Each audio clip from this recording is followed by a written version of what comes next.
Okay, तो last class में और लास्ट लेक्चर्स में ना आप लोग वेब सर्विस पढ़ चुके हो, ठीक है। और इन इनिशियल क्लासेस हमने वेब सर्विस और वेब एपीआई का डिफरेंस भी पता कर लिया था कि क्या होता है।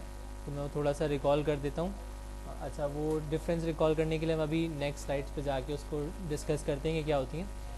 बेसिकली वेब एपीआई जो है ना वो क्या है, वो एक तरीके का ना समझे पीस ऑफ सॉफ्टवेयर है, ठीक है, जो आपको इंटरनेट पे अवेलेबल होगा। आप उस एपीआई को यूज़ करेंगे और जो भी आपकी डिज़ायर्ड फंक्शनैलिटी है ना उसके साथ आप वो परफॉर्म कर लेंगे, ठीक है।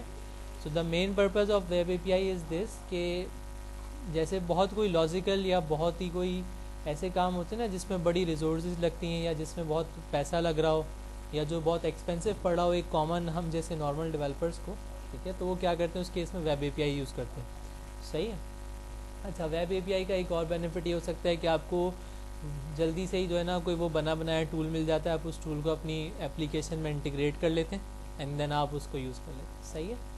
अच्छा, हम कुछ एग्जांपल्स ले सकते हैं। जैसे सपोज़ आपको कोई वेदर डिटेल निकालनी है, ठीक है, हमने लास्ट क्लास में भी एग्जांपल लिया था। वेदर डिटेल आप निकालना चाहते हैं और आप चाहते हैं आपके पास ना बड़ी एक्यूरेट वेदर डिटेल आए कि बिल्कुल सही तरीके से ना हर कंट्री के हर सिटी का बिल्कुल बेहतरीन डिटेल आ रही हो, ठीक है, और आप उसको यूज़ करें।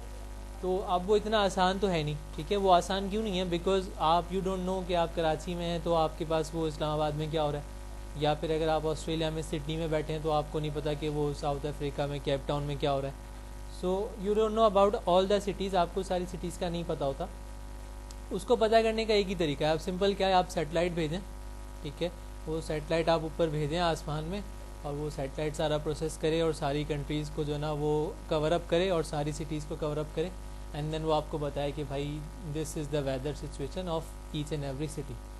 सही है। तो ऑब्वियसली एक डेवलपर ये सब काम नहीं करेगा, ठीक है। अच्छा, पहली चीज़ वो क्यों नहीं करेगा, ये उसके बस की बात नहीं होगी, ठीक है। सेकंड चीज़ क्या है, बहुत एक्सपेंसिव पड़ जाएगा। थर्ड चीज़, उसके पास इतना टाइम ही नहीं है, वो एप्लीकेशन बनाएगा कि ये सब करेगा, ठीक। तो to perform this kind of activity, this kind of working, वो क्या करता है, एक एपीआई हायर कर लेता है, ठीक है। किसी भी इंटरनेट के ऊपर फाइंड करेगा कि भाई कोई एपीआई ऐसी मिल रही हो, वो उससे क्या करेगा, उसको परचेज़ करेगा। उसको परचेज़ करने के बाद उसको एक आईडी और पासवर्ड मिल जाएगा।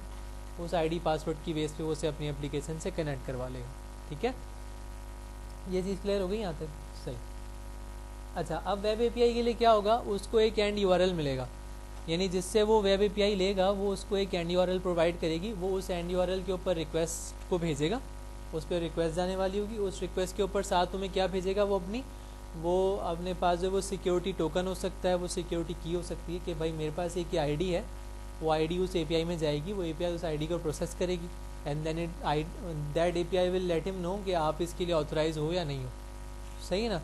तो मतलब आप एक एक्सेस टोकन भेजेंगे उसके ऊपर, उस एक्सेस टोकन के ज़रिए वो एपीआई को एक्सेस करेगा और एपीआई उसको प्रोसेस करेगी कि मेरे पास ये एक्सेस टोकन मौजूद है कि नहीं। उससे एपीआई को पता चल जाएगा कि ये जो बंदा रिक्वेस्ट कर रहा है या ये जो एप्लीकेशन मुझे रिक्वेस्ट भेज रही है वो वैलिड है कि नहीं। अगर एक्सेस टोकन नहीं मिलेगा तो वो रिस्पॉन्स में भेज देगा इनवैलिड, अनऑथराइज। सही है। तो एक एंड यूआरएल आपको मिलेगा कि भाई HTTP और वो abcd.com और फिर उसके साथ वो जो भी एपीआई और जो एक्शन का नाम होगा। क्लियर है यहाँ तक? तो इसको एंड यूआरएल कहते हैं, ठीक है। एंड यूआरएल जब आपको मिलेगा तो आप उसके अंदर कुछ जो है ना डिटेल्स को भेजेंगे, कुछ पैरामीटर्स को भेजेंगे और वो आप रिस्पॉन्स उसके बाद आपको उससे मिल जाएगा, ठीक है। ओके, तो लास्ट जो हमने वेब सर्विस पढ़ा हुआ है उसका और एपीआई का थोड़ा सा डिफरेंस डिस्कस कर लेते हैं, फिर वापस प्रैक्टिकल की तरफ मूव होंगे। अच्छा, ये अकॉर्डिंग टू दिस कि भाई सारी जो वेब सर्विसेज हैं वो एपीआईज़ कहलाती हैं, बट सारी एपीआईज़ जो है वो सारी वेब सर्विसेज नहीं कहलाती, ठीक है। अच्छा, अभी जब आप एपीआई पढ़ोगे तो उसमें आप डिफरेंस भी देखोगे कि वेब सर्विस और एपीआई में एक्चुअल में डिफरेंस क्या होता है। यानी वेब सर्विस के लिए तो आपको उसे पूरा इंटीग्रेट करवाना पड़ा ना ऐड सर्विस रेफरेंस में जाके, यहाँ ऐसा कुछ नहीं होगा। अच्छा, वेब सर्विस थोड़ी हैवी होती हैं, इनका स्ट्रक्चर भी हैवी होता है, ठीक है। एपीआई का क्या है, बहुत हल्की नॉर्मल सी एपीआईज़ होती हैं। सही है। तो ये कुछ बेसिक सा इंट्रोडक्शन है, बेसिक सा एक डिफरेंस है, ठीक है। इसको आप देख लीजिएगा। नाउ अब हम प्रैक्टिकल की तरफ। ओके, तो इधर से वेब सर्विस बनाने के लिए सिंपल क्या करोगे आप, क्रिएट न्यू प्रोजेक्ट और इधर से आपने वापस वही .NET सर्च करना है और .NET वेब एप्लीकेशन। सही। एंड देन आप यहाँ से करेंगे नेक्स्ट। नेक्स्ट करके यहाँ पे आप लिख लें कुछ भी, माय फर्स्ट वेब एपीआई, ठीक है। सोर्स को चेंज कर लें अपना।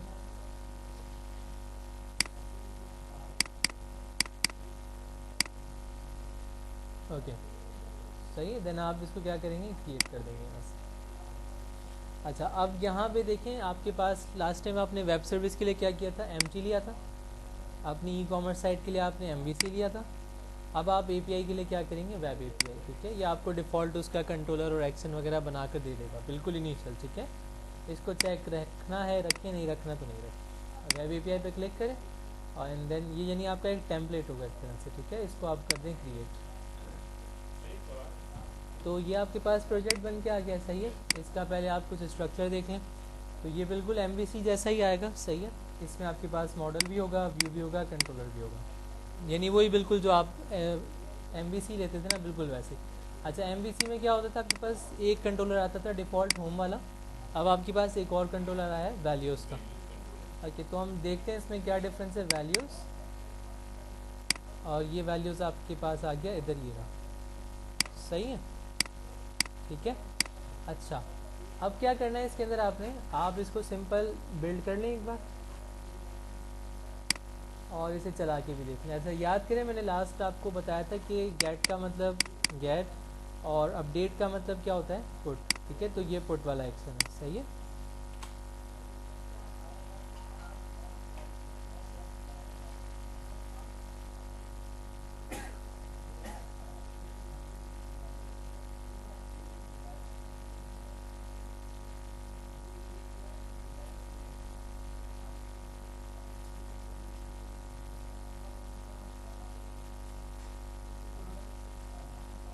ओके तो ये आ गई। ठीक है, ये आपके पास डिफ़ॉल्ट साइट आ जाएगी, इस तरह का लेआउट मिलेगा आपको वेब एपीआई का। ये वाला जो है ना आपका एपीआई का कंट्रोलर है ये। ठीक है, आप इस पर क्लिक करेंगे, ये आपको एक नए पेज पे ले जाएगा, बिल्कुल वैसे ही जैसे वेब सर्विस में डिफ़ॉल्ट एक्शंस बने हुए मिलते थे, यहाँ भी देखें वही एक्शंस बने हुए मिल रहे हैं। सही है, इस पर क्लिक करके देखते हैं। इस पर क्लिक करेंगे तो ये आपके पास आ जाएगा URI पैरामीटर नन, कि इस मेथड के कोई पैरामीटर नहीं है। तो देखते हैं क्या इसके कोई पैरामीटर्स हैं, देखें यहाँ नहीं है। सही है, इसका कोई पैरामीटर नहीं है। ठीक है ना।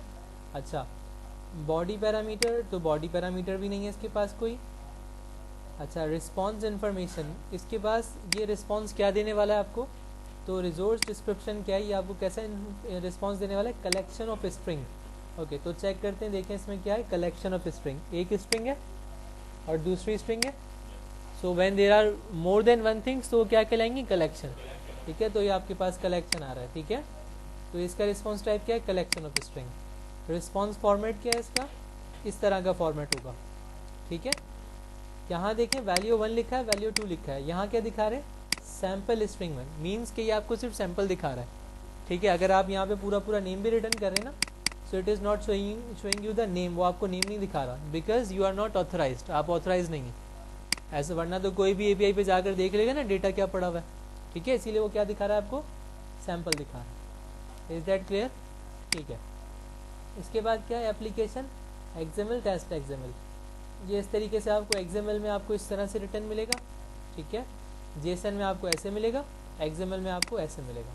ठीक है, तो दोनों को कंपेयर करके देख लेते हैं। एक आपको स्ट्रिंग का टैग मिलेगा, उसके अंदर आपकी स्ट्रिंग लिखी होगी, ये दिस वन, और ये आपकी स्ट्रिंग 2, और यही चीज़ यहाँ पर है। The difference is only type of presentation, ये जेसन से प्रेजेंट हो रहा है जबकि ये स्ट्रिंग से एक्सएमएल से प्रेजेंट हो।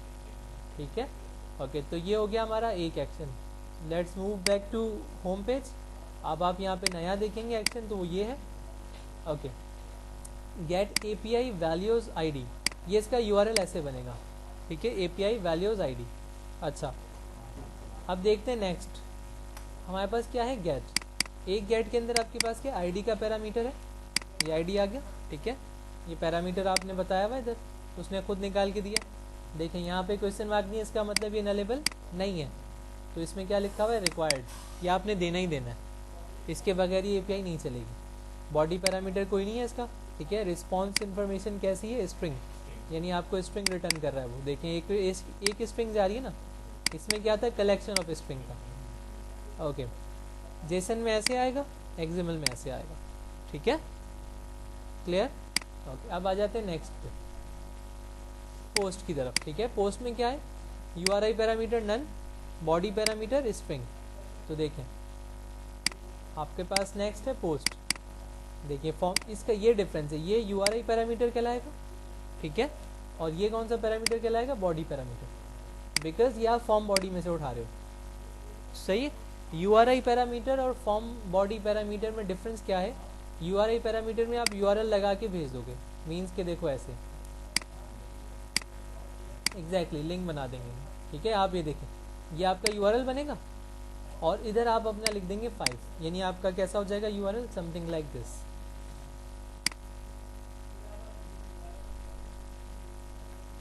ऐसे भेज देंगे आप, दैट्स इट। इसको यूआरआई पैरामीटर कहते हैं, ठीक है। जबकि फॉर्म बॉडी पैरामीटर क्या होगा, उसमें आपको प्रॉपर्ली फॉर्म बनाकर सारी वैल्यूज़ को पोस्ट करवाना पड़ेगा। अब वो मल्टीपल भी हो सकती हैं, वो सिंगल भी हो सकती हैं, ठीक है। Is that clear? अच्छा, तो फॉर्म इसका बॉडी पैरामीटर है आपके पास इस वाले मेथड में, और उसकी टाइप क्या है, स्ट्रिंग है। ये देखिए स्ट्रिंग आ रही है।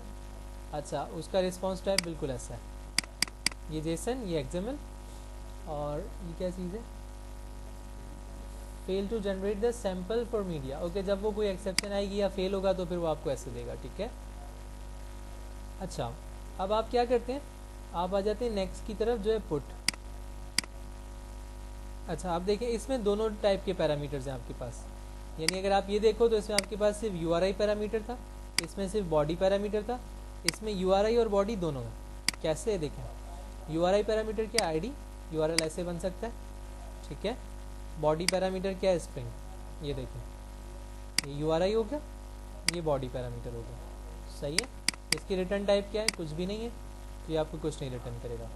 ओके, आप आ जाते हैं नेक्स्ट डिलीट की तरफ। ये डिलीट है, ठीक है, इसमें यूआरआई पैरामीटर है, बॉडी पैरामीटर नहीं है, और इसका कोई रिस्पॉन्स नहीं आएगा, डिलीट होने के बाद आपको कुछ पता नहीं चलेगा, ठीक है। ओके, तो ये आप यहाँ आकर देख लें, ये देखेंगे, सही है। So this is the basic introduction कि आपकी वेब एपीआई बनेगी कैसे, और उन्होंने आपको कुछ डिफ़ॉल्ट एक्शंस बनाकर दिखा दिए हैं कि भाई इस तरीके से ना आप गेट, पुट और पोस्ट के काम कर सकते हो, सही है। आपने क्रिएट करना है, आप इसको यूज़ करेंगे, आपने क्या है अपडेट करना है, आप इसको यूज़ करेंगे, डिलीट के लिए आप इस फॉर्मेट को यूज़ करेंगे।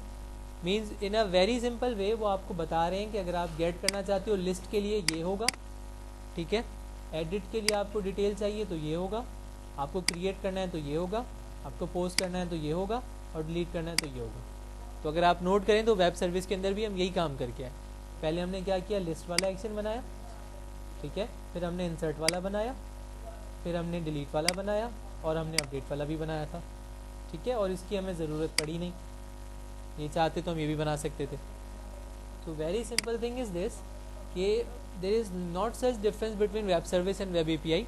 सिर्फ लाइट वेट स्ट्रक्चर है, ईजी टू यूज़ है, यूज़र फ्रेंडली है, बहुत आपको आसानी के साथ इस्तेमाल हो सकता है। This is the main purpose of web API, ठीक है।